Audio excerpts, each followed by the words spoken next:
Hello everyone and welcome back to the channel. Today I want to talk about security and securing your valuable items. With my house, I have cameras on the outside of my house, solar cameras, so I don't have to worry about the power going out. But I don't really have anything to protect my items inside my house. I completely neglected that part of my security. So let's go ahead and open this up. This is the 2 cubic foot Biometric Safe from Blacksmith. All right, when you first open this up, you're gonna find on top, taped to the top, it looks like some bolts to bolt it down somewhere and your spare keys. You will also find the user's manual, and then we have the safe. So since I have never actually opened this safe before or anything, I believe I need to use the key to open it. So let's go ahead and do that.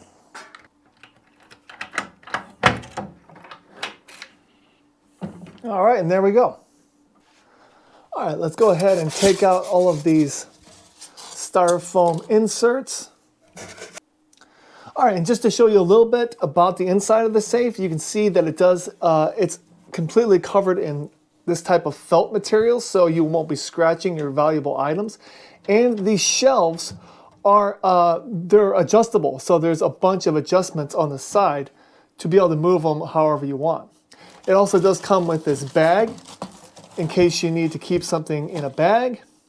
The metal that this safe is made out of, I believe, is 16 gauge steel, and it does include these solid steel bolts right here to keep it locked.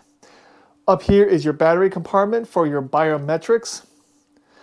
And right here is your door sensor to know that the door is shut.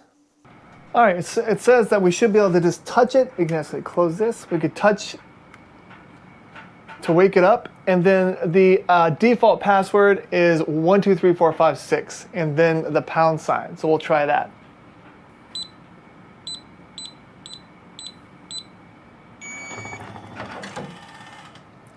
And look at that, it opens right up.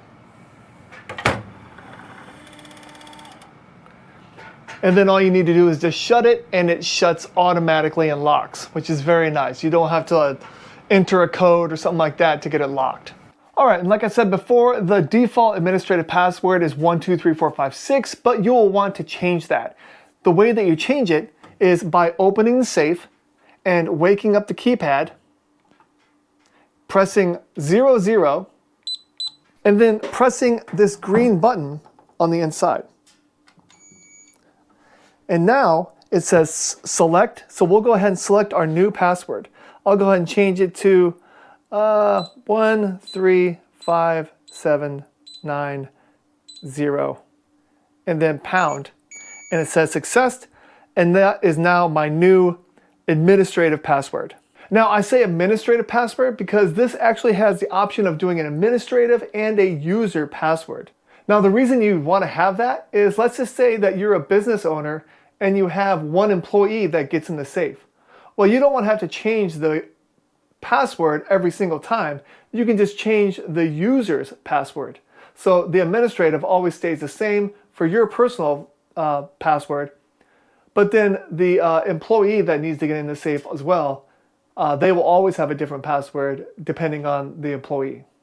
And in order to change the employee's password, instead of hitting the 2 zeros, you would just hit the 2 ones, then press the green button in the back and go through entering a new password for the employee.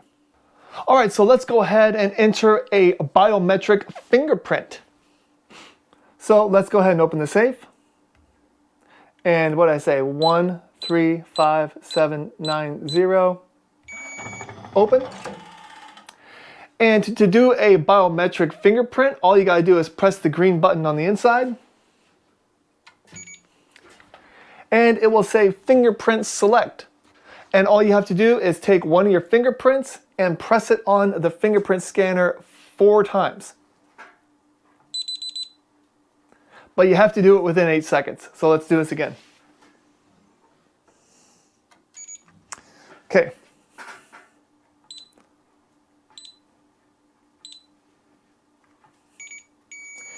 After 4 tries, it says success and it is ready to go. So I'll close it up. And now I should be able to use my pointer finger to open up the safe. Perfect. All right, so what would happen in the situation where the batteries on the inside die? You can't use your fingerprint anymore, and you can't use the number pad because it takes electricity. So you can always use your keys, which is a good thing. But what happens if you lost your keys? You're just out of luck? Not quite. This safe comes with a small USB-A to USB-C cord. And why it came with that is because this can be your external power source in case your batteries die. So what you would do is you just take your USB-C plug right here and plug it right into the bottom. And then you could just use a power bank or like a USB cube or something like that. Plug it in, and then your keypad will light right up. All right, and to secure this thing onto your wall, this safe did come with these, I believe these are concrete anchors right here. So you can attach it to a concrete wall, which would be preferable. But if you do insist on like having it upstairs in your bedroom, make sure that you are connecting it to the studs on your wall. That way it's as secure as possible. And you don't want to use these, you'll have to use some wood screws. So what do I think of this 2 cubic foot biometric safe from Blacksmith? Well, I like it. It's very easy to program. You can actually enter between 3 and 12 digits to make it very secure. I like the fact that it has the felt on the inside, so you don't have to worry about scratching up your valuables. I believe that this 16 gauge stainless steel is strong enough for anything I want to throw at it. I like the fact that it has these solid steel bolts, and the door, if you hadn't noticed, it is recessed inside the safe, so that makes it so it's really hard to pry open. So I believe that the build quality and the operation of the safe is everything that I need it to be. So if you have any questions about this 2 cubic foot biometric safe from Blacksmith, please go ahead and leave them in the comments. I'll have a link to this item and everything else I used in my description, just in case you want to look further into it. Thanks again, and have a great day. Bye-bye.